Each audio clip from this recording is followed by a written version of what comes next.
Hello guys, I hope you all are doing great and having a good day. तो जैसे कि आप देख पा रहे हो, आज मैंने जो ओली बोर्ड का मॉक नंबर 3 है वो दिया था। जो मैंने पहले मॉक दिया था उसके अंदर मेरे 40 मार्क्स थे, दूसरे मॉक में मेरे 32 मार्क्स थे, तीसरे मॉक में मेरे 33 मार्क्स हैं। तो ये कुछ एक पॉइंट्स में होंगे अगर आपने वीडियो देखी है तो। इन तीनों मॉक के एनालिसिस से मुझे एक चीज़ समझ में आई है कि जो मेरा मैथ्स है उसमें कुछ ना कुछ इम्प्रूवमेंट हो रही है, और उसमें जो एक्यूरेसी है वो भी 100% है अभी तक के लिए।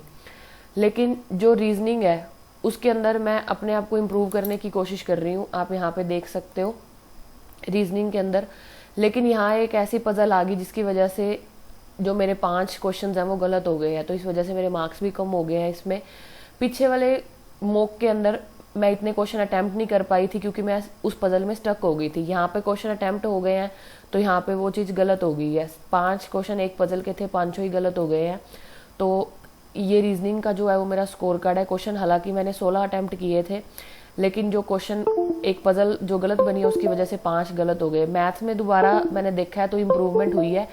एक्यूरेसी जो है वो 100% अभी भी मेंटेन्ड है, और पीछे वाले मॉक में मेरे जो क्वेश्चंस थे वो सिर्फ अराउंड 10 के ही अटैम्प्ट हो रहे थे, 9 या 10, पर एक्यूरेसी की वजह से मुझे एक पॉजिटिव पॉइंट मिला था। यहाँ पे जो मेरे क्वेश्चंस हैं वो 16 अटैम्प्ट हुए हैं और सारे के सारे ठीक हैं।